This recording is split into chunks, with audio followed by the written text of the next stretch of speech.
Right now, our goal is, we hear this number of 22 a day, a common anecdotal number for veteran suicide. We do all of this awareness and finally doing something about it. Our goal by the end of the year, this program stood up in January. Our goal is for this year, by the end of the year, to treat 22 a month, build the systems, to build the program. But why not treat 22 a day? Why not? And this is the start. Partnerships like this and raising awareness, but also raising funds, putting people through it, seeing the success stories, getting the quantitative data to back up the woo-woo. So thank you guys and your team. You think standing up a program at a psychedelic clinic in Mexico is hard? Try having a knuckle dragger design a t-shirt, man. Like God, you guys saved us there.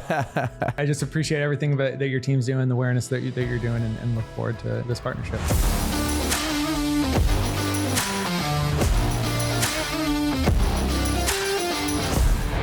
You're listening to the Born Primitive podcast. All right. Good morning, everyone. Welcome back to the Born Primitive podcast. We have an in-person guest today that I'll get to in a second. But first, Tony, how we doing? Morning, Bear. Feeling good? Feeling good. You're wearing the pants again. I realize you wear these 3 days a week. This is an updated fit too. Okay. We've talked about it. The Maverick pant. Apparently it's coming. Yep. And we're getting there. Tony wears it literally 3 days a week. Yeah. Unwashed. 100%. Well, I wore the tiger stripe shorts 3 days in a row and no one said anything. So once a week. Pants get washed once a week. But hey, so this month, the month of May, is Mental Health Awareness Month. And for those that have tuned into a few previous episodes, here at Born Primitive, we're trying to leverage our platform to at least play a small role in contributing to the advancement of plant medicine and what that can do for people from all walks of life. Right now, big of the focus in the media is with veterans and first responders, which I fully support. But we also want to acknowledge everyone can benefit from this. And so we have a very special guest in person today, Clayton, coming in from LA. I want to read your bio really quick. Clayton Smith is a former U.S. Army infantry captain, Purple Heart recipient who has turned personal healing into a mission to help others. After serving in combat and leaving the military in 2013, Clayton faced a long battle with the invisible wounds of traumatic brain injury and PTSD. His life took a powerful turn after completing the Beond therapeutic protocol, a transformational experience that led him to co-lead the Beond Service program, which, as I understand, of course, we'll get into it, Clayton, is the service branch of Beond. And this is mainly focusing on Ibogaine and the 5-MeO DMT that Tony and I have talked about on this, that is gaining a lot of traction in that space. He now works alongside fellow veterans and their spouses to bring hope, healing, and purpose to those navigating the same path. And check them out at Beond Service. That's spelled BEOND. And follow them on Instagram. But Clayton, we appreciate you making the trip, man, and welcome to the podcast. Thank you, guys. I'm very grateful to be here. Very grateful for your team and everything. It's certainly, we all know it takes more than just the two guys and behind the mic to make it work. And the Born Primitive team has been amazing to work with. The response time and the collaboration has just been incredible. And I'm so excited to launch this product to the public. Grateful to you guys as a company and to Born Primitive to stepping up. We have this narrative around awareness of veteran mental health and veteran suicide. Very little awareness around the family aspect, but we have a lot of awareness of 22 a day. As we start this podcast, and it's we're gonna talk for an hour, and people are gonna have a chance to listen to something long form. We all know that when people start listening to a podcast, you've got a couple minutes, and are they gonna be interested? So, in that sense, let's not bury the lead. 11 months ago, I was in an Airbnb detoxing, not welcome back to my house as a result of my own actions, and detoxing from alcoholism that was untreated for the last 10 years. 10 months ago to this day, I was laying in a treatment bed at Beond doing my Ibogaine flood dose. And I went to Beond knowing that it wasn't going to work, so that I could go home and kill myself with a clean conscience. And it worked. We're sitting here talking today. And, societally, we build this awareness of veterans' mental health, and we actually have an opportunity to do something about it today. But it's also important to recognize to me that, and as we talk about this program, as we dive into what we're going to talk about, it's not just about the veterans' mental health. Research shows, study shows that the veteran and military and veteran families have over a double divorce rate than age group similar peers in the United States. And it's not just about suicide, where CDC research shows that veterans combined VA and CDC research show that veterans have a 20 to 30% increase of chemical dependency. So like the conversation today isn't just about surviving and not killing yourself. It's about the family effect. And it's about how do we help guys, women, families, kids start thriving. And this whole conversation, like I want to capture that for your audience. And that it's more than just suicide prevention. It's about helping people thrive, helping people heal. And we can finally do something about it instead of just posting advocacy. And that's what I'm most excited about with this partnership with Born Primitive, is every dollar that goes from this project is going to go to a treatment. And that's a treatment for a spouse. That's a treatment for a first responder. That's a treatment for a veteran. And we're actually doing something instead of just talking about a problem. Your community that you've created, your fitness community, my fitness community, is one of action. And it's not just a lifestyle, it's one of action. Like a 100-kilo snatch doesn't just miracle itself over your head. It takes work to do it. This is the same thing. And as we dive into the podcast, I just want to start with that in gratitude to be with two people and an organization that appreciates the work and is willing to do something. Well, we surely appreciate it, man. Very well said. And part of it is because, and this is, I give Tony the credit here. He was, involved in plant medicine well before it was cool and mainstream. Not that it's really mainstream yet, but we're getting there.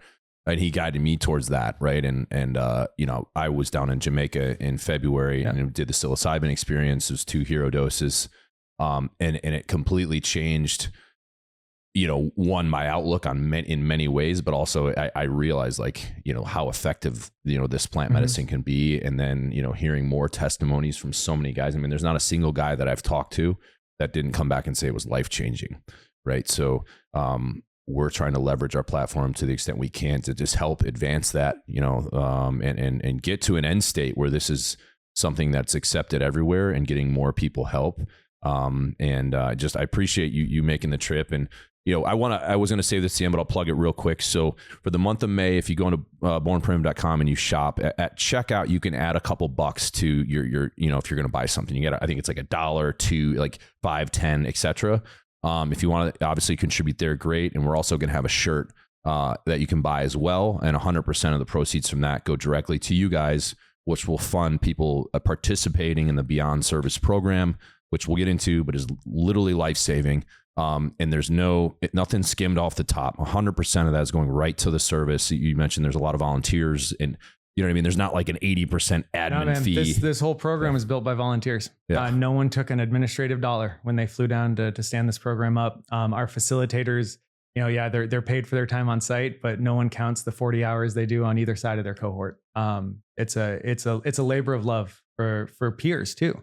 Like this is all led by veterans. Yeah. Or spouses. Like we have a spouses program that's led by a veteran spouse who has sat with the medicine, which we'll talk about when we dive in. And I want to talk about your story, and then we can segue it into the medicine. But I'll let you fill in the blanks. But Army captain, yep. You're deployed. Were you in Iraq?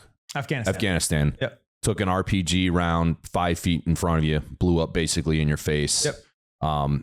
Obviously, I guess take us from that moment and bridge the gap until you were going down to do Ibogaine. And definitely, I want to peel back the onion on something you said that you were convinced it wasn't going to work. Yeah. So when you get to that part, I want to know why you actually decided to do it. If is it a justification in your family of, okay, this is my last ditch effort, but hold that thought. But I was very intrigued by you saying that because we know the effectiveness is so high.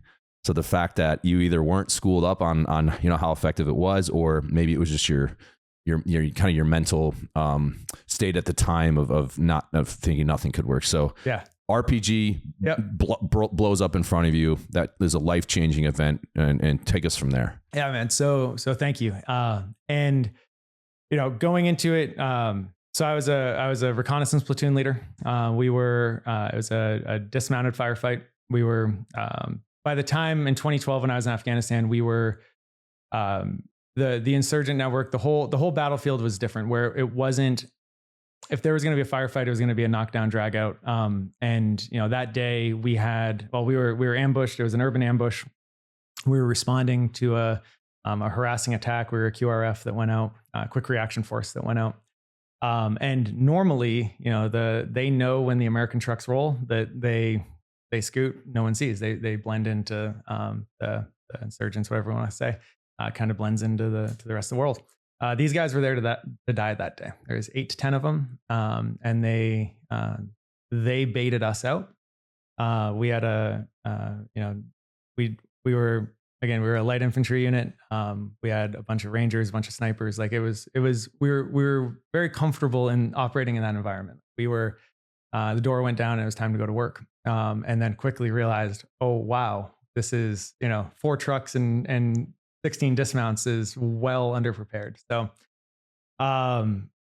we fought our way out of the ditch and then kind of reset. And we spent, it was about a 4-hour day, 4-hour firefight. We had a Romanian special forces team that they tried to get into the building. We tried to get into the building. We ended up having 4 Apaches come in and support. We had 2 A-10s come in support. We had to drop 2 500-pound bombs and a 2,000-pound bomb that were, probably the concussion damage from those. We were danger close on both of those. Oh, really? Yeah. Do you remember what the danger close radius is of those? Oh, I think it's 700 meters for the 2,000-pound bomb. And we were about 70 meters away from the building. Okay. So you had to give the old GFC initials on that one, didn't you? Yeah. Oh, my initials were on it. Oh, man. And I jumped on the radio, talked to the pilot. Suck mud and get... We ran around, broke all the windows that were around us, and then we released bombs. It was... So just for the listeners' context, a danger close call is you have to basically... Were you the ground force commander? Yep. So you as the GFC had to basically say, we acknowledge that this bomb is going to blow up within a close enough proximity that it's going to damage us. But the danger we are facing with the enemy is greater than that. So we're willing to accept that risk. These are my initials. Send it. And you had to do 3 of those? 3 of those. Holy shit. Yeah. That's significant. First one didn't detonate, went through the building, didn't detonate. The second one broke a fin when it released. And the bomb didn't go where it was supposed to go, fortunately, and it missed by a couple hundred meters. And then the last one was it's time to end. But we had, I think, 6 or 7 Purple Hearts on the American side, or no, 6 on our team, on our platoon. I think 5 guys, 4 or 5 guys left with Purple. 5 guys left with Purple Hearts. A Romanian guy left with a Purple Heart. No, the dudes that were in that building were there to, and it was a life-changing day. It was a life-changing day in a lot of ways. The TBI that came of it was significant. Didn't know it. Didn't know the significance. And it was also significant because we talk about PTSD. And, we had 30 guys that were going into harm's way that were taking lives or having their life taken. It was that type of day. And the trauma from that, significantly less than other events that happened during our deployment where we were responding to, suicide vests and we were first responders to IED picking up pieces.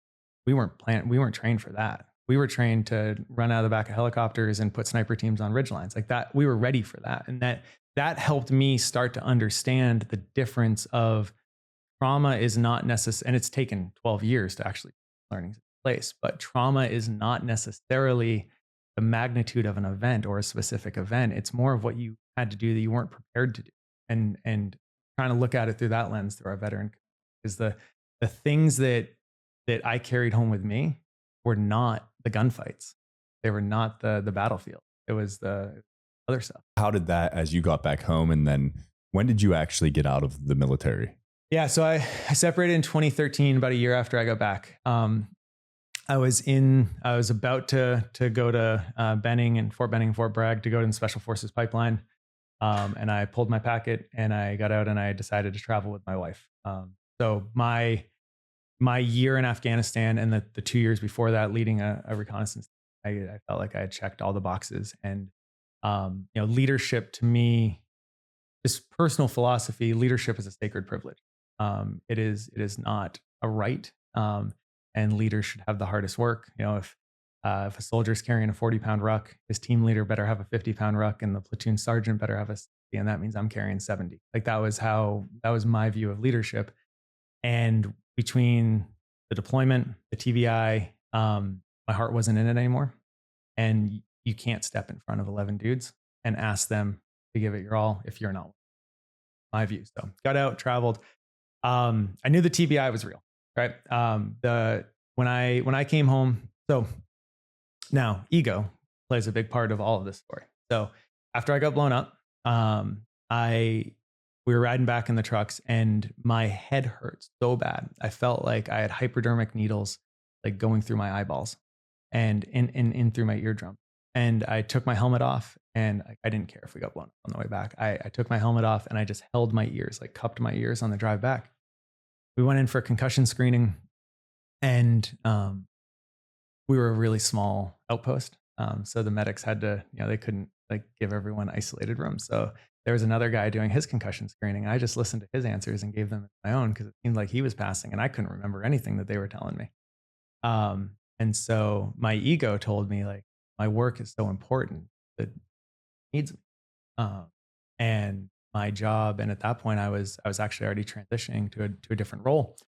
And it's like, well, but I'm so important. I can't say that I'm hurt. Also, tangent, which we can talk about and I think we should talk about in the future, is like the stigma of physical and mental toughness. And we'll talk about how that translates to emotional toughness. Very, very things. Her background too. But I'm too important to be hurt. The mission's important. I can't say that I'm hurt. 3 days later, we're doing our monthly inventory because not everything in the military is sexy. Not everything is running and gunning and going out of the back of those inventories, right? You also have your inventories that you do every month and pick up cigarette butts. And so brass at the range, right? Yeah. You spend 20 minutes shooting and 2 hours picking up brass right. So you can go home. So yeah, it's not all the movies, right? And so we're doing our inventory and I'm reading. I've got a private, like a supply private PFC, and I'm reading these numbers off the back of a laptop. And after the third or fourth attempt, he's like, "Hey, sir, you want me to read that for you?" Like, what do you mean? He's like, "Sir, you can't read." I couldn't. I was seeing the number 7, and even now I still trouble to even tell the story. I was seeing the number 7, and I was saying the letter S. P's and 9s were backwards. H's and 4s were backwards. And my brain couldn't read a number, say the number, or it would read a number, see a letter, and they were just mismatched. So I checked into the TBI. Like I went as like to the medics, to our doctor, like, "Hey, I think I need to self-report this."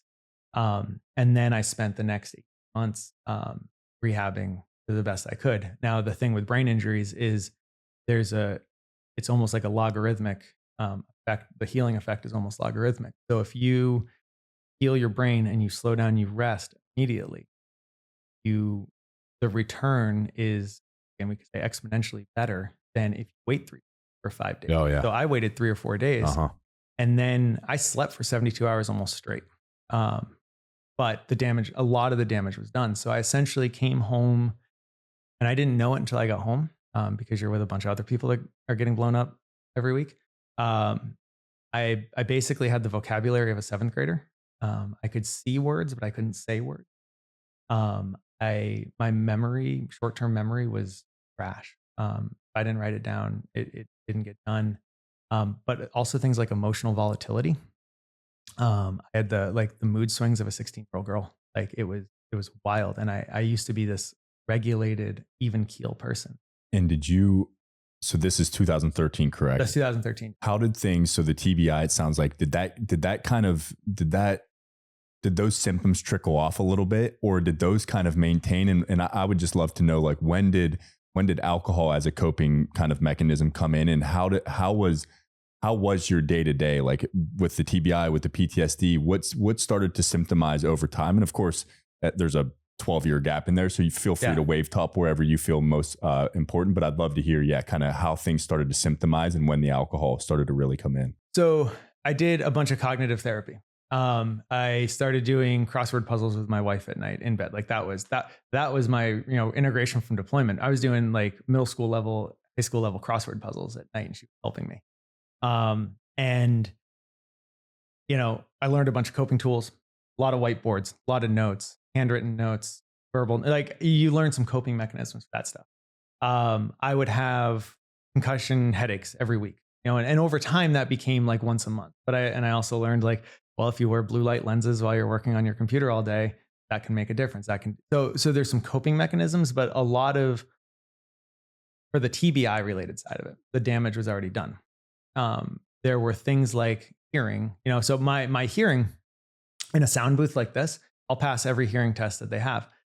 If we go out there and we stand next to traffic, I have to read your lips. My brain can't decipher the background noise from the actual verbal, cues that are coming from a person. So the self-hatred that came because of that, like the hearing is a great example. My wife is in the kitchen. She's not looking at me, so I can't read her lips. And the dishwasher is running and I can't hear. Well, I didn't have the tools to say, oh, this change has happened for a reason and this is who I am now. No, I hated the fact that I was different. I hated that I couldn't hear her. I hated that it frustrated her that when she had to repeat herself, because she forgot that I couldn't hear because the person that left could hear.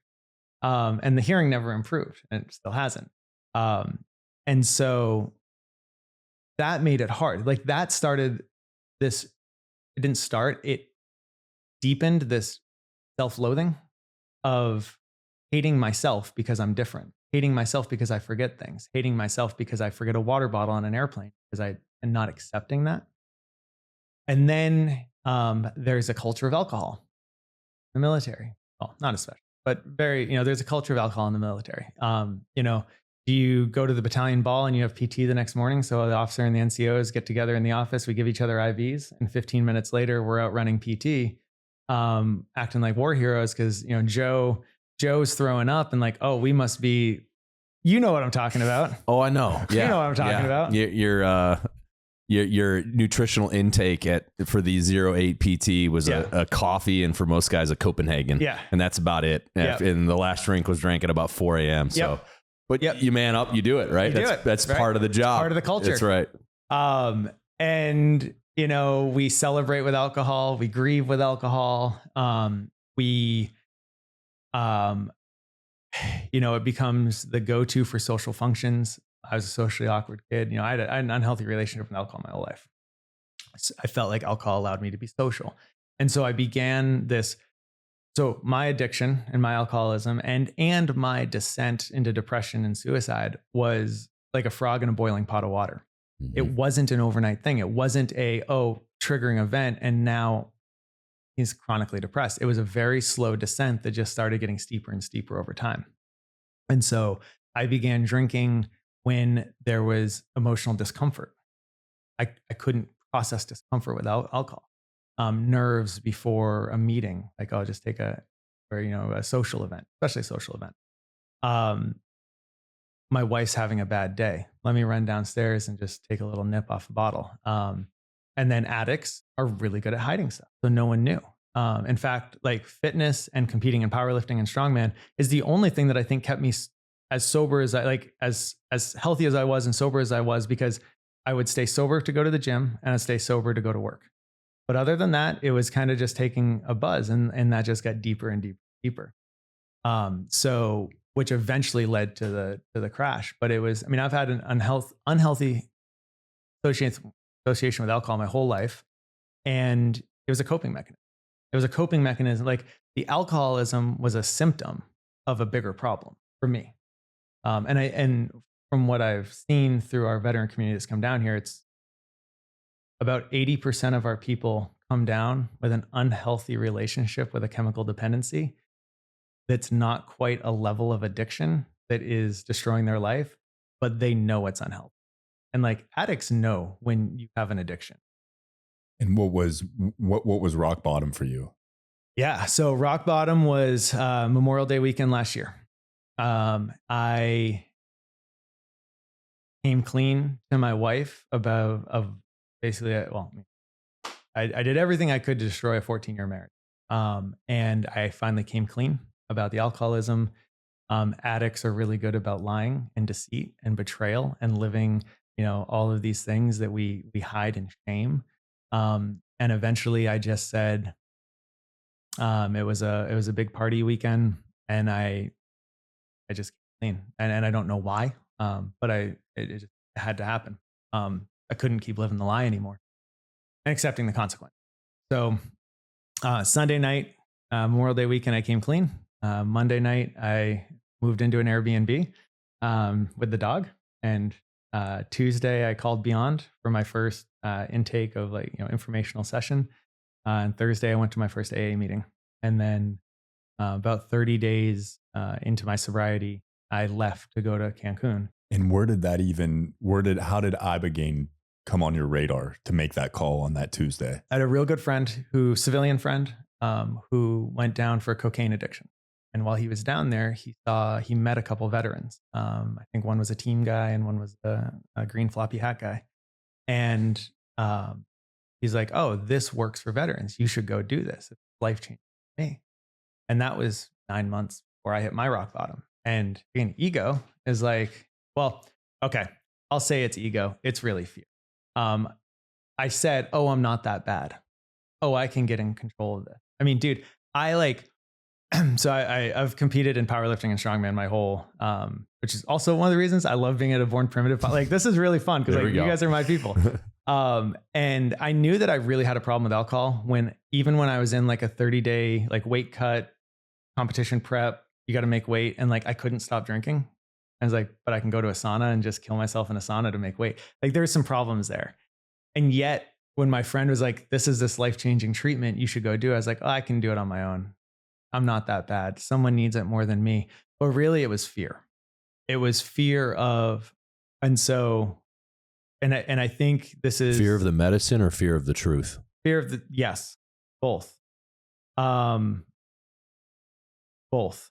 So there is a common thread. Now, I've had the privilege to see a couple dozen people go through this in the 6 months that we've been putting people through this treatment, veterans through this treatment. There's a very common thread that there are men and women that can put their bodies through physical discomfort, and they have incredible mental toughness. One of our facilitators, he's actually my platoon sergeant in Afghanistan, and he's on this journey with. He was my last call before I killed myself. That was his last call before he killed himself. Like, it was been very, very good friends for 12 years. I watched him run out of the back of a Chinook, break his ankle. We were on a 3-day mission. We broke his ankle on the insert, and we had to do a 7 or 8K walk out to get picked up. And no one knew. He literally tied his boot tighter, and the boys had no idea and that was his last combat mission ever. And, he retired as a 24-year Ranger First Sergeant. But that was his last time outside the wire with the boys. So, and he knew it. So he tied his boot and he shut up and he did his job. Physical and mental toughness, right? And like, whether you're in the special forces community or not, like, the veteran community has a lot of physical and mental toughness. But emotionally, I was a coward. Spiritually, I was a coward. And I was afraid of what I was going to find. I knew that I felt like there was this billowing cloud behind me, the storm cloud behind me. And if I could just keep running from it, and why can't I can put myself through mental discomfort and physical discomfort just running. And the alcohol, I thought, allowed me to run from the cloud. And eventually the cloud caught up, but I was terrified of what I was going to find. And that's not an uncommon feeling of going into these medicine journeys is fear of what you're going to find. Like, well, I'm good enough. How bad had the alcohol gotten? Like, at rock bottom, how many drinks you have in a night? Well, I had to make sure my wife didn't know, and I had to make sure I didn't get fired. And I had to make sure I'd go to the gym. So it was a constant game of calculus of like taking the edge off. So it was probably like 6 drinks a day average. Okay. Spread throughout the day when no one would know. And when did you had mentioned when we kicked off kind of I would give this a try knowing it would fail so that I could kill myself with a clean conscience. Had the suicidal ideation, was that more of something that evolved once the truth came out to your wife and you said, fuck it, like I have nothing left to live for? Or had that been there had been several times where I told her she needed to hide the firearms, like just move them, get rid of them, because I can't think about it. Despite all the betrayal and the lying and the deceit and hiding this whole addiction behind her back, one thing that I promised her is I wouldn't kill myself. So I actually built resentment towards her because all I wanted to do was kill myself, and I couldn't because I promised her that, and I wasn't going to go back on that. I was going to hold that one thing sacred. I mean, dude, Memorial Day weekend is often a hard weekend for me. And a couple of years before that, I was on my motorcycle and my helmet was unbuckled intentionally. Helmet was unbuckled and the roads were wet. And I was like planning to lay it down in a corner. I was going to pop my helmet off as I slid into the corner. I rehearsed it at the gas station before. I was going to pop my helmet off and I was like, no one will know. It will look like an accident. It will look like I went too fast into the corner, wet roads, helmet was unbuckled. And as I was riding into the corner that I identified, I was like, Lindsay will know. She'll know. She'll know it wasn't an accident. So I can't. About 10 years of suicidal ideation, of actual, beyond the idea of like, oh God, life is hard. Like it would be better for everyone around me if I killed myself. That type for about 10 years. I'm reading between the lines. You told her, and the next morning you were in an Airbnb. So I would imagine that the talk didn't go all that great with her. Did that allow you to break the covenant that you had made with her of like, okay, now I'm allowed to kill myself because I don't have to fulfill my oath to her anymore. So, hey, let me go down, do this medicine thing. I can say I tried everything and then I can. So exactly. And I knew that like, look, our finances were in order. It'd be good. The house is good. Like her life would be better with me gone.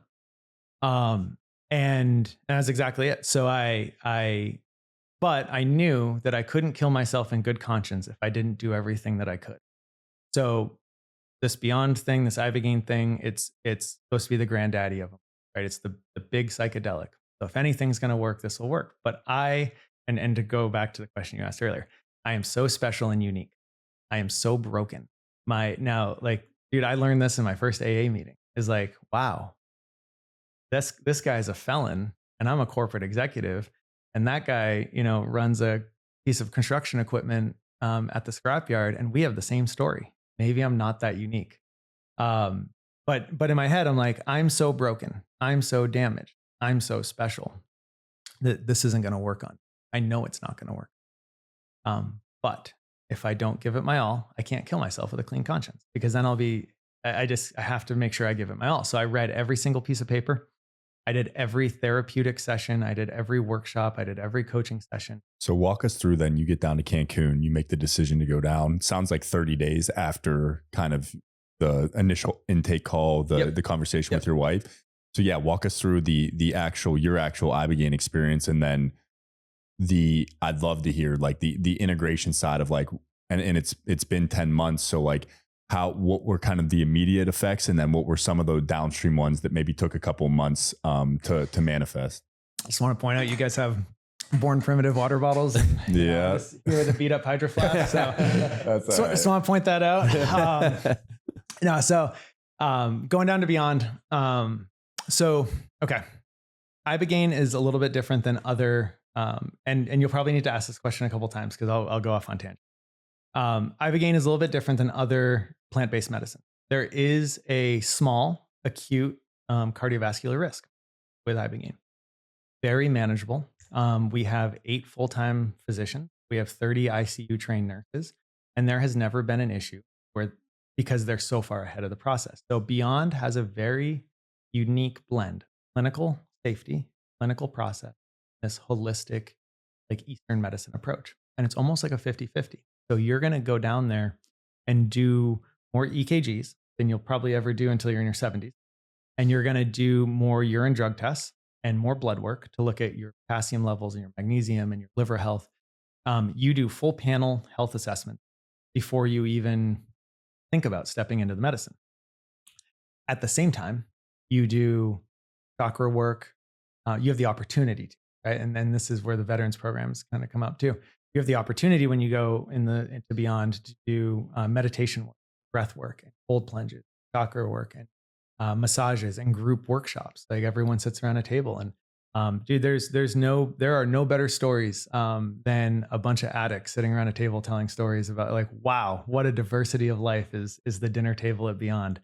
Like it's crazy. One of my closest friends when I was down there as a patient was a crackhead from British Columbia. And like, it's not like crackhead in a derogatory term. Like she was a crackhead from British Columbia and I'm, an alcoholic Army Ranger. And like, we were great friends, someone I never would have talked to in the rest of the, so the Beond experience is very unique because it brings in diversity, and it helps you see, well, it helped me see that I wasn't alone, that actually my story wasn't that unique. And it started even subconsciously, realizing right now, like that idea that I went down, that I'm so unique and so broken. And then I'm sitting around a table with a bunch of people that have nothing in common with, from a professional sense. Some are crypto billionaires. Some are people that went down with their last dime. Like, there is such a wide cross. I'm like, oh, there's nothing that's that unique about me. So you go through this process of, are you going to, you can workshops, you also do blood work. And then eventually, after a couple of days, it's time to sit with the medicine, and you do preparation work. Like, there's specific preparation work that you do that we've amplified with the Beond Service program. So you go in with intentions. Like, you're not just, and something that we really try to coach, that I try to first time I could talk with someone, this isn't a magic pill. And, for your listeners or for people that are curious about it, not a magic pill, it's a tool. So when you go down there and you think, I'm just going to take these capsules and all of a sudden everything's going to be good, that is the furthest thing from the truth. It's also not a recreational experience. It is the furthest thing from a recreational experience, but it was the most intense therapeutic experience I've ever had in my life. And the work begins after you take the capsule. It's not a miracle.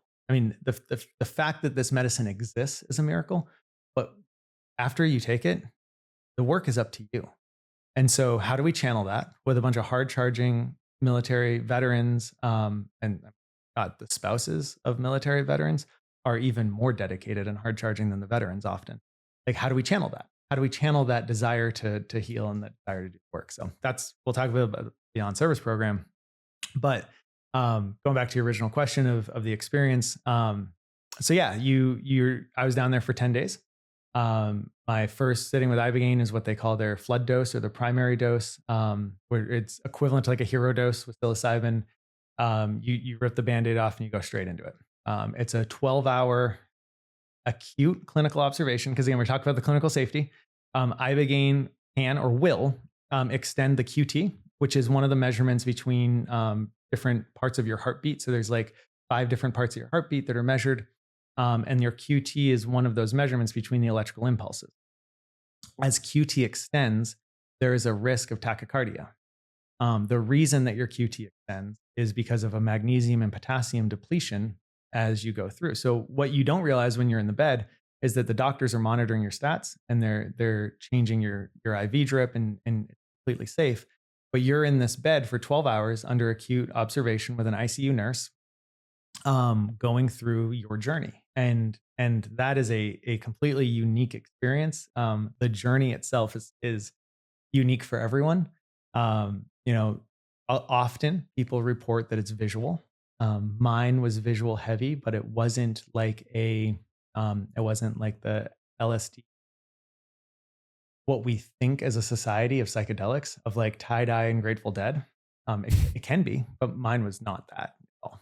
Was there any buyer's remorse on that first journey when you were like an hour in and you're like, oh boy, this is way wilder than I thought? Or were you good with it? I punched a ticket and took the ride. I wrote a letter to my wife that, like, if I die, I wrote a letter on the pillow. Like, I was that level of committed, and just like, there was, and actually, it was the furthest thing from buyer's remorse. It was the most positive. It was the most profoundly positive experience in my entire life. I talked about being a emotional coward. So with specifically for me, this is not or an Ibogaine blanket. Specifically for me, there's a spirit to this. I believe that there's a spirit to this medicine, that it connects with the divine. I tell people that this medicine loves you more than your conscious brain knows how to love yourself. And it's going to help you heal. Healing isn't always fun. Growth isn't always easy. We have a stigma of, look, we are the most comfortable society that humanity has ever known. We are sitting on comfortable chairs in an air-conditioned room. We have the least food scarcity in our society that we've ever had. Like, we are comfortable. And there is this stigma that being uncomfortable is bad. Like, a bad trip is one comfortable. And so we've really tried to change that in our coaching. They're like, yeah, you might be uncomfortable. Like in the first 2 hours, I was sitting with the fact that I had emotional abandonment as a child. I was sitting with the fact that I was sexually assaulted as a child, and accepting those things. Those were not comfortable learnings. That was not unicorns and rainbows and pretty colors. Like those were hard learnings. But at the same time, I wasn't living through this traumatic reliving of the experience. I was actually, in some cases, seeing visuals of, they were almost like 4K HD drone footage of moments in my life that were not attached to my traumas and my assaults, but they were allowing me to understand. And so I went through hours and hours of understanding why things happened in the past for me, not to me, which is one of my intentions of like starting to learn why things happened for me, not to me. It's such a wild thing. And obviously, Tony, you've sat with it too. I've heard multiple accounts of people getting vivid flashbacks as if you're rewatching parts of your past. And it seems like it teaches you the lesson and it's like shifts to the next one. It's like, all right, next frame. And yeah. I think I've now heard that from 4 or 5 different people. And I think maybe you even had that to some extent. And like, I mean, that is, what an incredible thing. I mean, that's just, it's mind blowing. Like, and it doesn't always make sense in the moment. Yeah. Either. Does it repeat then if you're not getting the lesson? Like, all right, well, like I'll show you again, and then you finally go, oh, that's why I'm like that, because when I was 8, this happened, and okay, and then all right, got it, on to the next one. That was how it was for me. Yeah. Okay. It was so for me, it started with fear of control. So I learned after 10 years of, or I guess 8 years of untreated, undiagnosed PTSD, that I do have PTSD as it turns out. So one of those things is around control. So every time that I was in charge, people got hurt because we had a pretty spicy deployment, but no one died. Times that I wasn't in charge, and other units were making other decisions that I didn't have control over, people died. So I'm laying in this bed, and you're hooked up to a blood pressure cuff. You have a pulse oximeter. You have an IV drip. You have an EKG, and your IV drip, it changes every 30 minutes or an hour, and it beeps, changes. Like, it is very normal stuff. But when you are scared and in a slightly altered state of consciousness, and you hear beeping, and you're afraid of your own death, and you're afraid of giving up control, I was convinced I was dying. Like, I was coding out. Like, that was the beep, beep, beep from the EKG that are in movies. And I was convinced I was dying. And so I take my mask off. You're wearing a mask and headphones, so you can like stay in this space. And like, the nurse is just sitting there watching me. And I look up, and like half of it's in Spanish, and the EKG, like, first of all, I'm trying to read an EKG upside down high on Ibogaine. Like, that doesn't work. And then it's half in Spanish. And I'm like, where's the doctor? Why isn't anyone reacting? I'm dying. I know that I'm dying. And I made eye contact with the nurse, and I just like pointed to myself and pointed to the EKG, and I like thumbs up.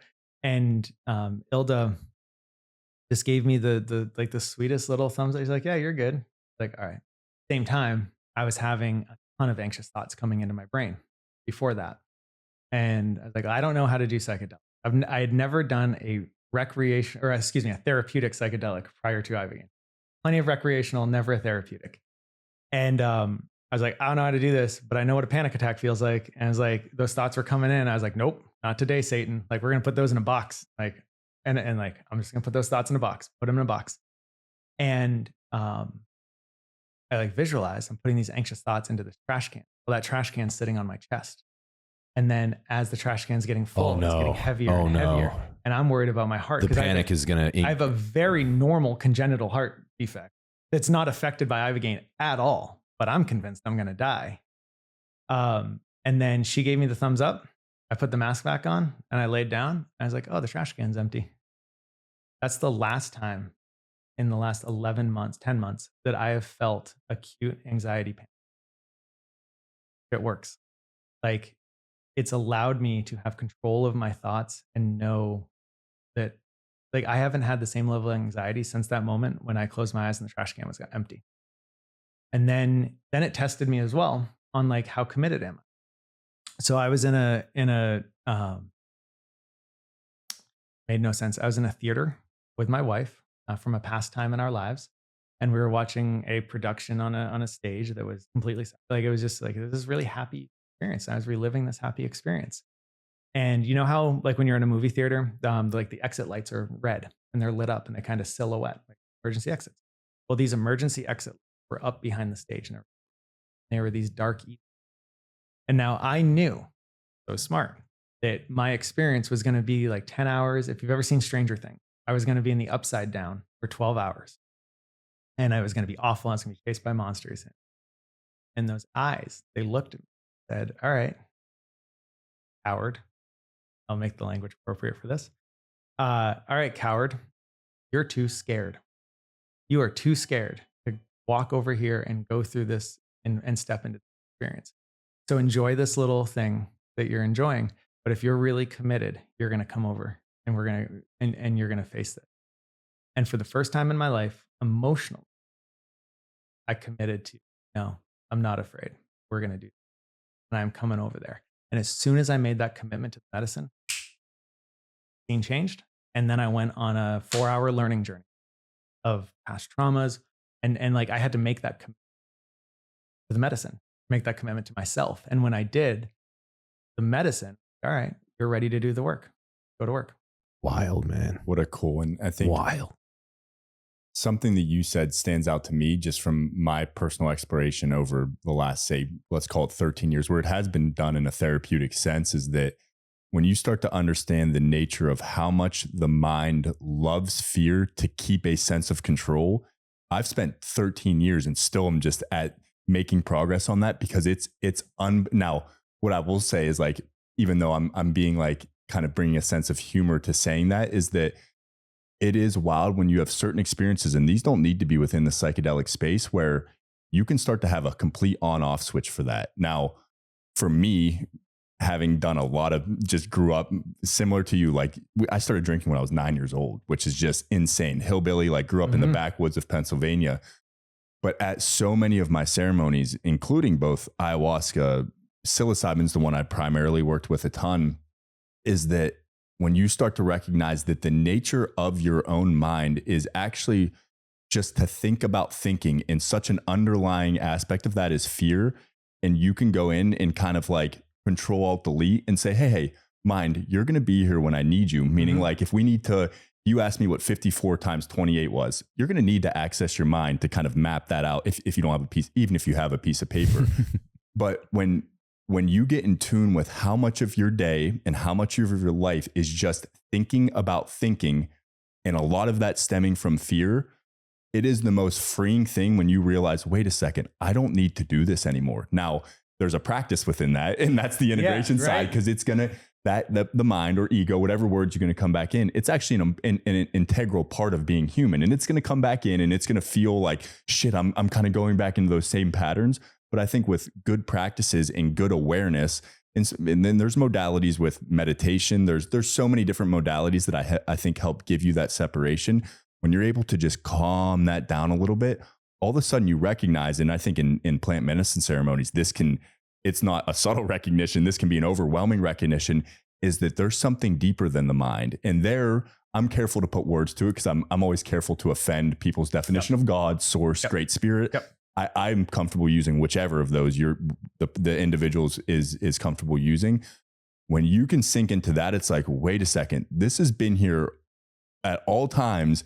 I've built all these stories and constructs of fear, and then you start to pattern yourself off that. That's where these micro addictions or major addictions come in, is you're trying to defend this scaffolding that actually wasn't real in the first place. Yeah. It was just this false construct that you built. Now, it doesn't make it bad. It doesn't mean you need to like get rid of it and never see it again, because then you're just repressing something else, and we'll create stories around that. But it's like when you can get a moment, and it sounds like you had this, when you get a moment to say like, wait a second, I don't need to do this anymore. It's the most liberating thing you could ever feel in your life. And that like the fact that Ibogaine does it, at least from my own experience, which I'm still in the acute integration process, and plant medicines as a whole do this. When you can power that down a little bit, what that does for addictions, thought patterns, behaviors is uncanny. With Ibogaine, do you want to learn or do you want to be taught? And that decision's up to you. How do we coach it? Right. So like you nailed it with like the fear, releasing that fear, accepting the fear, identifying the fear. okay, now how do you coach it? Like, let's put it to a strength and conditioning analogy. Is, you're coaching a weightlifter or a power lifter. You can do all the work you want to do in the gym, but when they step on the platform and there's 3 white lights or 3 red lights, that's up to them. So I've actually taken the strength conditioning mindset into the coaching with Beond. Is like, you have 4 weeks to prep an athlete, but when they're in that bed, you need to give them the tools. They need to have the tools to execute and get those 3 white lights. Yeah. And the whole submission thing is such a big theme. Yes. Because, my psilocybin journey, I think in the first dose, I took 5.5 grams, which is, that's a good, healthy dose, right? I was in it within 10, 15 minutes and I went into this dark spiral. It was like a purple and black vortex going into the darkness. And I thought I was underneath a ship and my dive rig stopped working. So I panicked. And I didn't get all the way to the bottom of the spiral. Like, I was towards the bottom and it told me to seek the light. So I ripped my mask off and thank God there was still sunlight. I wonder if in that journey, and I think if I had been more versed in plant medicine, I would have said, you know what, the spiral's there for a reason. I need to go there, right? So instead what happened was I ripped the mask off. I seek the light. I did anything I could to avoid that darkness. And then ironically, a big storm came in, literally. And I fought what I felt was a 9,000-year war. And eventually it just destroyed me. And I had to basically submit to my death, right? And that's when I had this divine intervention and the lights brightened and it's all this crazy stuff. So I think that there seems to be a common theme with the medicine. And Tony, you could obviously confirm this too with your experiences, like having the courage to submit, right off the bat and let the journey take you where it needs to be rather than resisting it. And it sounds like that was your, in the movie theater, yep. That was your spiral. Yep. And I commend you for taking it. Thanks. Because that was probably very scary. If these demon eyes mm-hmm. that are off stage, all right, I'm pretty good in my seat. I'm going to watch this play and I'm good. And I'm going to pretend like I'm putting in the work. But you knew the real, magic was behind that stage. Right. And that's where I knew if I didn't walk through, I couldn't kill myself. But I couldn't do it in good conscience. But again, for me, I tried to delay it, but eventually it came in a way worse way. Yeah. Right. So let me ask you a question. Yeah. With your background as a veteran, how do you feel about the word surrender, which we hear a lot in the plant medicine space? Yeah. That's another one. I kind of submit, surrender. Mm-hmm. I kind of would use those interchangeably, but yes, I think for guys like us, probably the biggest barrier when you're in the journey is probably that in control, obviously. Yeah. Even that little thing you made me with the bear claw, I was trying to feel that with my thumb, that bear claw. So it grounded me because I didn't want to lose I needed something to show I was still on earth. I was feeling the seam of the mattress. All right, that's a seam. I was feeling the blood pressure squeeze. Okay, whatever. I know you guys exactly understand. What you're talking about. You're trying to do something that makes you realize I'm still on earth and I'm still alive, whatever. But I think maybe in a way I was using that as a crutch because I wanted to still be able to tell myself I'm in control. Mm-hmm. You know what I mean? And I won't go down a rabbit hole too much, but one of the tactics I used in SEAL training to get through, the initial part and I'm sure you had to use this in your selection was, all right, all these instructors can make me do whatever they all day long. I have to do whatever I'm told, but they're on a schedule and they can't control. The one thing they can't control is time. So at 1400, this evolution is going to end and we're going to do the next crazy thing. Right. And so that was an edge I had, at least that's how I created a mental edge of all the other things that are happening. It's the one thing they can't control. Well, I tried to enact that during the psilocybin journey and the medicine laughed at me and it said, oh, you think you can control time? Watch this. And then it showed me what eternity felt like. And then I went into a panic attack because I realized the last thing I thought I could control, that tactic that got you through buds, doesn't work. Yeah. And then I panicked and that's when the real darkness came. But I think what's cool, at least the lesson I took from it, is learning to submit in life. You know what I mean? And in a way, surrender to whatever is going to happen is going to happen. That doesn't mean you just go all willy-nilly and kind of a laissez-faire approach to everything. Yeah. But at the same time, you don't need to be holding on to everything so tight. Be a good person, do the right thing. Control what you can control, but don't try to control too much because then all these worries and fears you have, most of them are just manifestations in your own head. I think you were hitting on, right? And so I think the the experience of what happens in the actual journey is clearly meant to be symbolic to apply to real life. But when it's learned that harshly in the medicine, it makes it, I think, for me, easier to implement in life, because I'm like, okay, I got rocked to learn this lesson, so I'm not going to forget it. Yeah. So that was my experience. Yeah. Yeah. And I think what you said, Bear, and it sounds there too, and I'll keep this brief, but it like popped into my head as we were talking, is your mind, or you can, and here's where you can use ego mind, will act as kind of a watchdog during these experiences. And that's like, it will start to bark in a way, like you said, you're going down a spiral that like, it will actually use any thought construct it can to convince you that if you do that, it's going to die. Because what's happening is your default mode network, or you can go woo woo or a science based on this, is freaking out and kind of panicking, because that's what it thrives off more thinking, more thoughts, more control. And as soon as that starts to go offline, it's going to throw the kitchen sink at trying to get you to get back into that thought structure. So what happened, you're right. Like and that's why, at least just for my own practice, saying thank you, whatever comes up, whether it's a monster with 19 heads that says it wants to kill me, thank you, thank you, thank you, thank you. And you just keep saying thank you. And then you're falling deeper and deeper. Then it becomes laughable, because these things that your mind was using to try to get you out of that, to say, no, don't surrender, don't go any deeper. Let's keep you right here where we know what's going on. And what's funny is that's what happens in your daily life too, is your ego construct will act as a watchdog for things you've repressed over time. And it doesn't make it bad. It actually is protecting you perceivably, because if you feel those things, if you feel that thing from childhood, that trauma, it would be overwhelming, when in reality, the exact thing your system needs is to feel it. But the ego uses it like it is, because when you were 7, let's say you're 7 and you get sexually assaulted, you don't have the tools to integrate and kind of alchemize that in a meaningful way. So the ego construct comes in and says, I'm going to protect that in this closet, because if that comes out, that means the destruction of us. So you carry that into your adult life, and then it never comes out, and then it starts to rot and grow through the floorboards and the ceiling. And that is repression. And there's repression on a macro level there, or even a micro level, what you said, being, and I can't speak to being in the military, but just like, even as an athlete, I am this.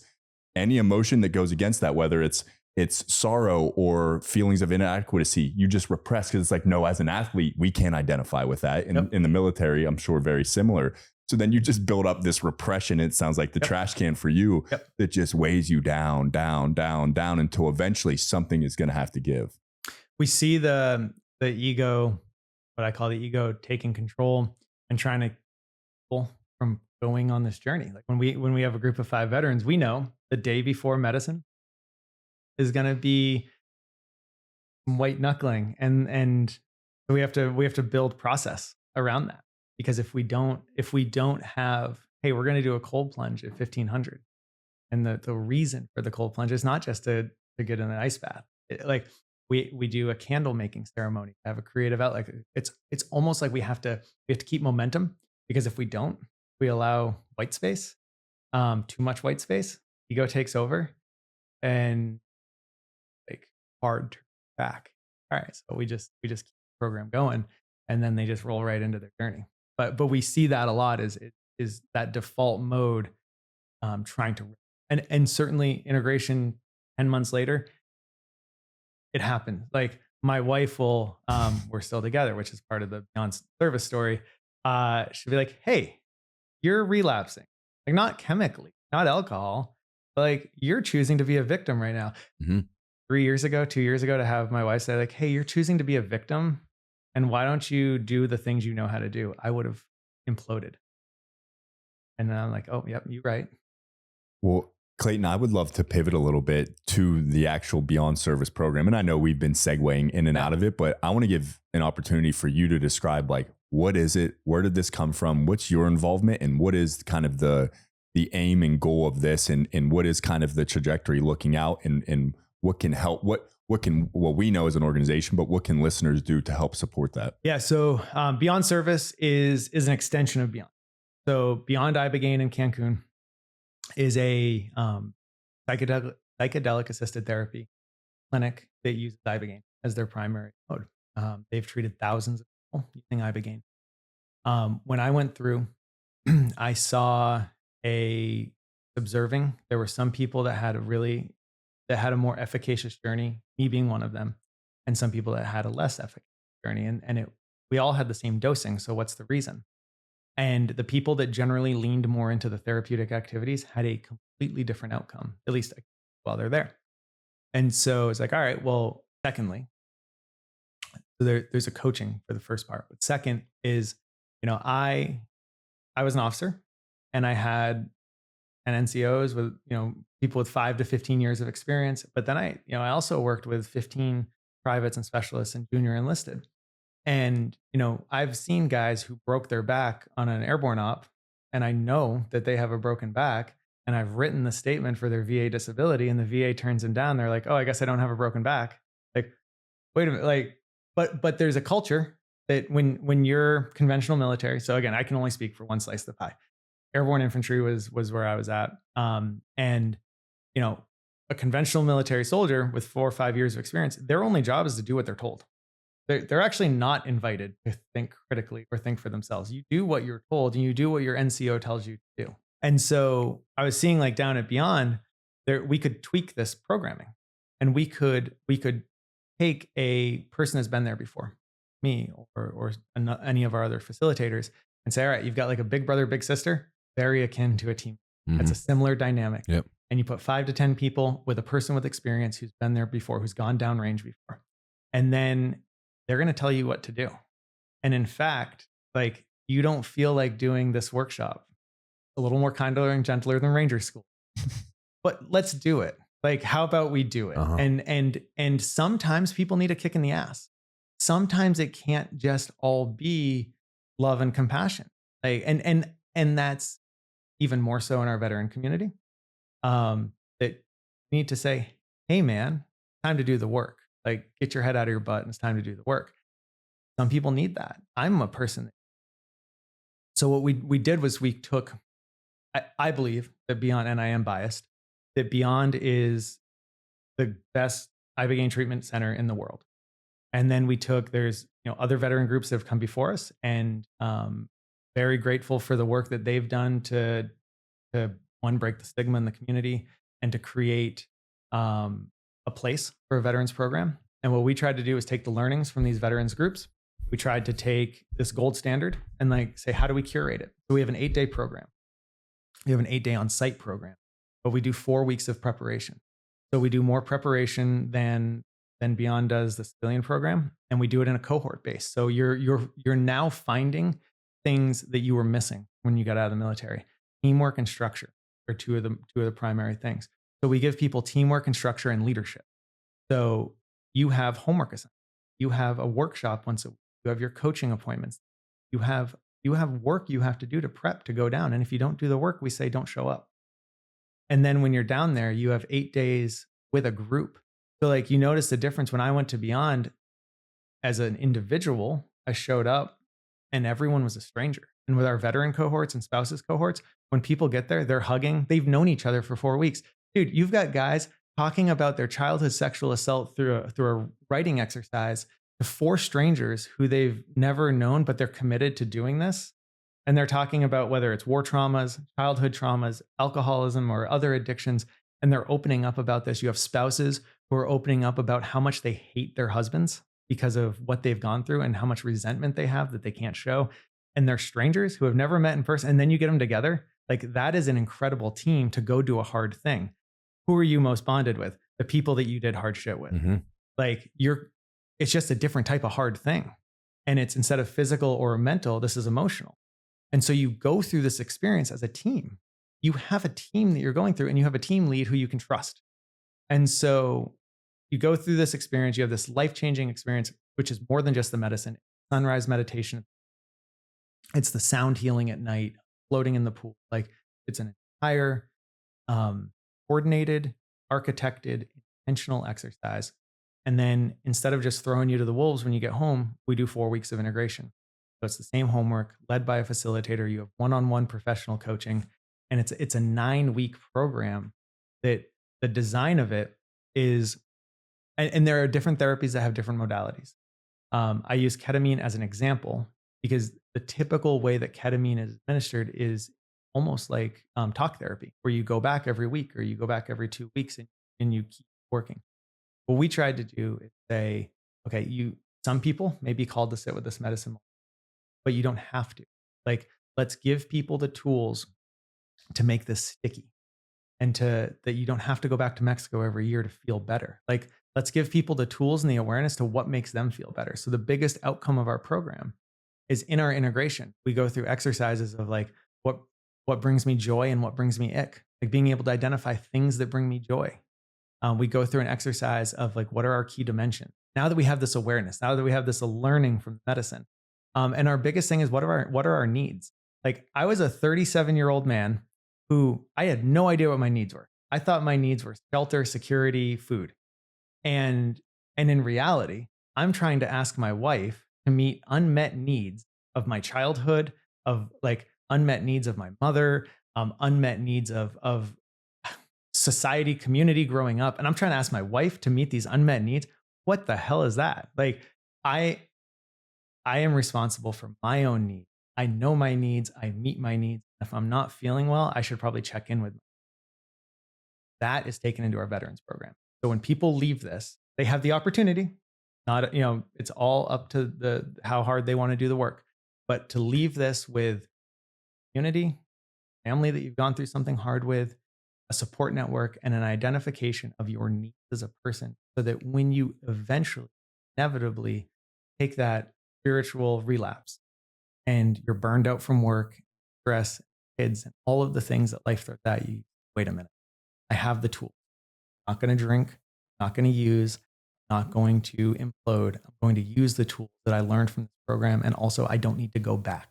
I don't need to be rescued. Magic pill. I am the medicine. So well put, man. And I love how you guys kind of you almost recreate that military structure that we were used to, you know what I mean? And we did the same thing in Jamaica. It was me and 9 other SEALs. And it felt like even though I had never worked with you guys, we were like a little mini platoon. Yep. And it was a work trip.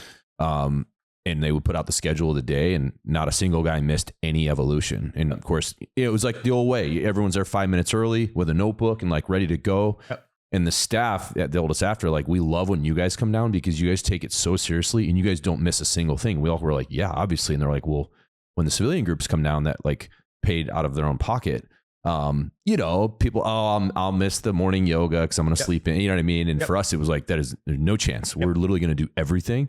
And we did have that immediate bond. I just had one of the guys over for dinner the other night because he was in town, you know what I mean? And that hard shared experience in a way is exactly what guys need. Cause you lack that when you get out. Right. So even if it just gives it to you for a week, it's such a good healing tool, just that alone, even without the medicine. And then obviously once you throw the medicine in the mix, it puts that on hyperdrive. I want to ask real quick, because off air you had some really cool stats, because I want people to understand this isn't just like a woo-woo thing. There's actually some science and physiology that goes into this. And you had talked about the dopamine levels and the serotonin and all those things. Could you summarize that for the listeners? Because I think the one that's fascinating, and fact check me here, but as I understand it, particularly, addicts of like hard drugs, we use that as an example, their dopamine receptors basically just get fried over many years, and their baseline to feel real happiness after that is just basically, it's gone. So if like a normal person can achieve a 10 in happiness, like a crack addict can get up to 3 without crack, right? Like they can never actually feel real joy and happiness again.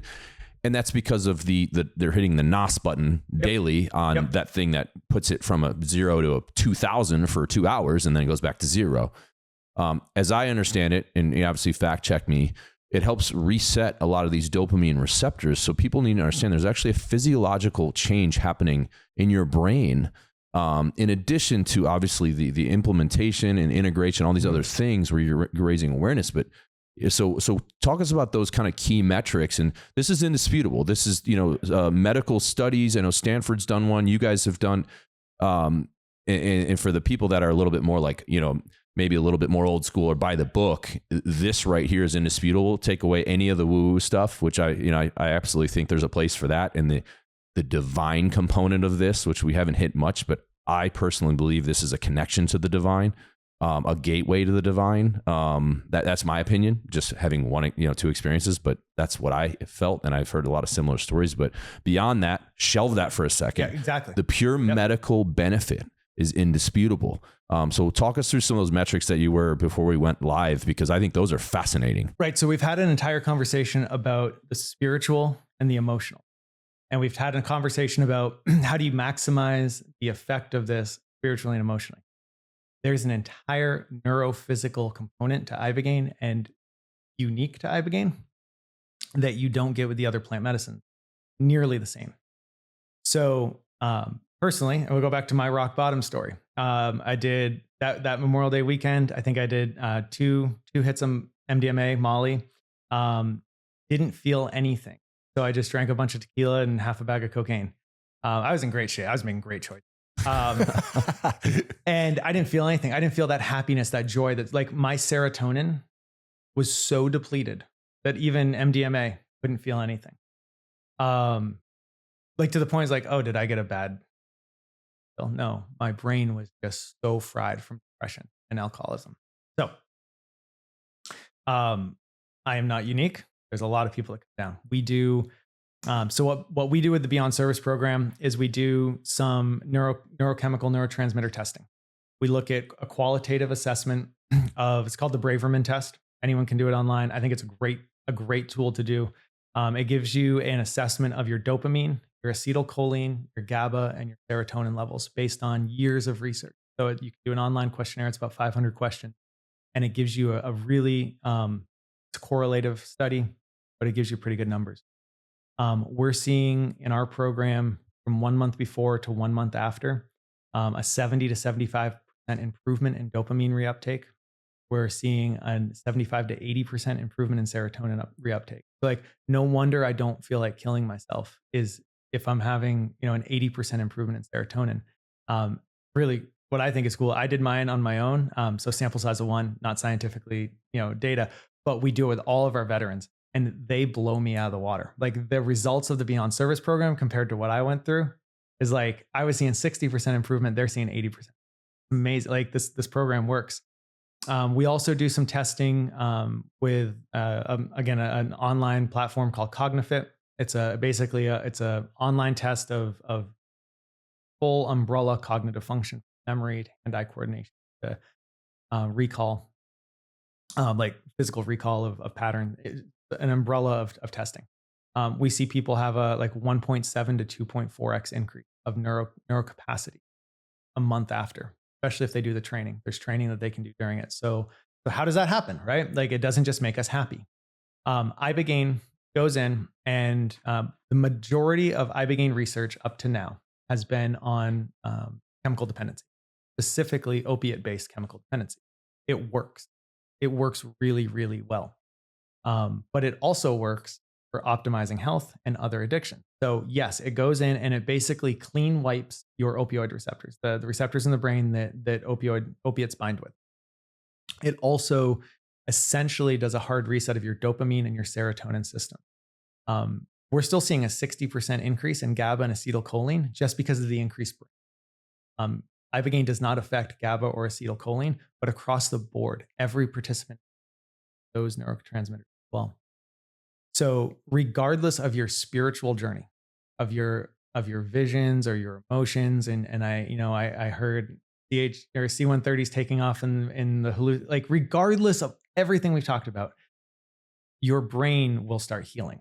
Now, Ibogaine metabolizes in the body as a substance called noribogaine, and noribogaine is the metabolite that's stored in the liver. Noribogaine increases BDNF and ENF production in the brain. And so, like, don't quote me, I'm not a neuroscientist and I will never pretend to be.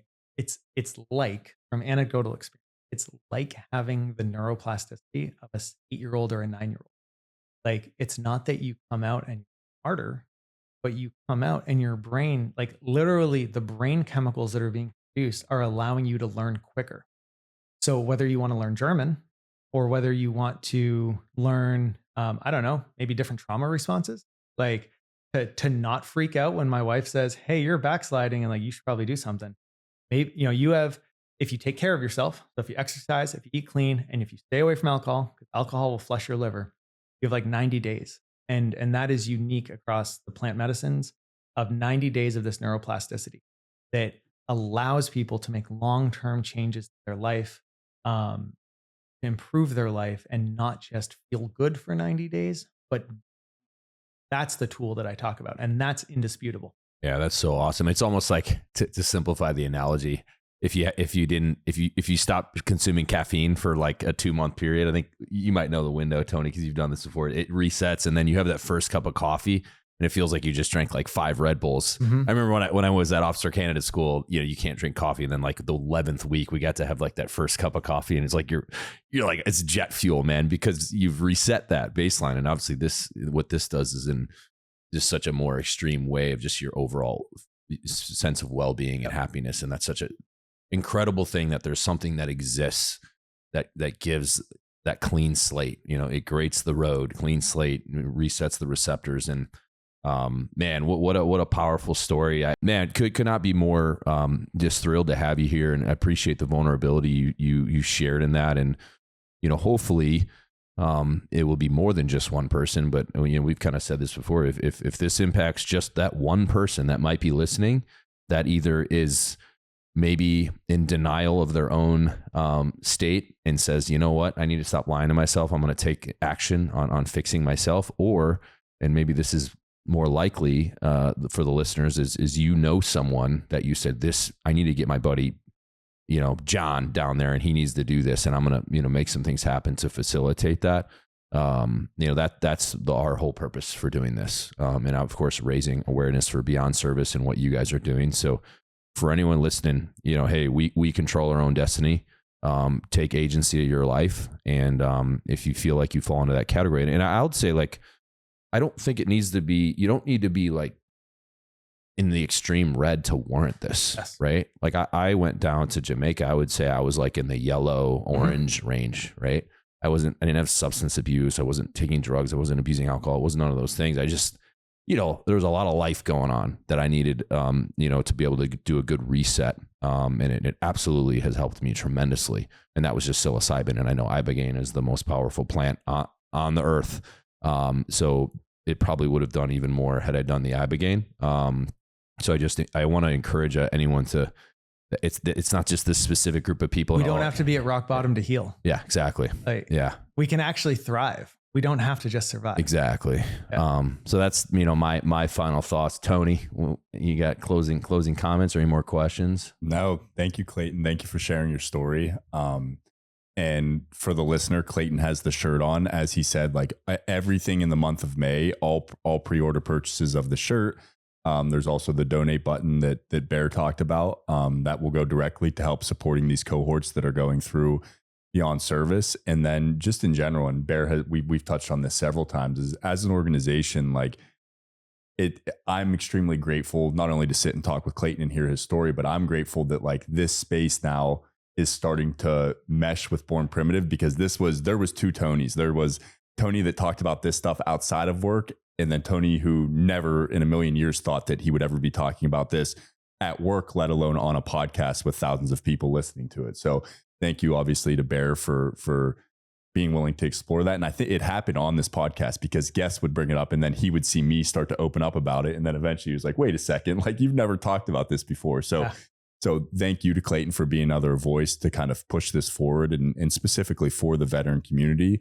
And then, just as an organization, we're looking to get involved. We're looking to help places like Beond Service, which you're helping stand up, to really get people through this program. And this shouldn't be you having to be in the red to do this. I think as a nerd of this space, like these have been used for thousands of years, and I think they're actually an integral part of us better understanding our place here. So of course that gets a little more into maybe the spiritual side of things, but thank you for your time here, and thank you for telling your story. I appreciate that, guys. And to close on our part, right now our goal is, we hear this number of 22 a day, the common anecdotal number for veteran suicide. And we do all of this awareness and finally doing something about it. Our goal by the end of the year, like this program stood up in January. Like this was, again, Beond has treated thousands of this veterans program run by volunteers, stood up in January. Our goal is for this year, by the end of the year, to treat 22 a month. Build the systems to build the program that treats 22 people a month. Why not? And this is the start. Partnerships like this and raising awareness, but also raising funds, putting people through it, seeing the success stories, getting the quantitative data to back up the woo-woo. And so thank you guys and your team. You think standing up a program at a psychedelic clinic in Mexico is hard? Try having a knuckle dragger design a t-shirt, man. Like God, you guys saved us there. So I just appreciate everything that your team's doing, the awareness that you're doing, and look forward to this partnership. Awesome. Awesome. Thank you, Clayton. Good way to close it. Thanks, Clayton. Appreciate you coming, man.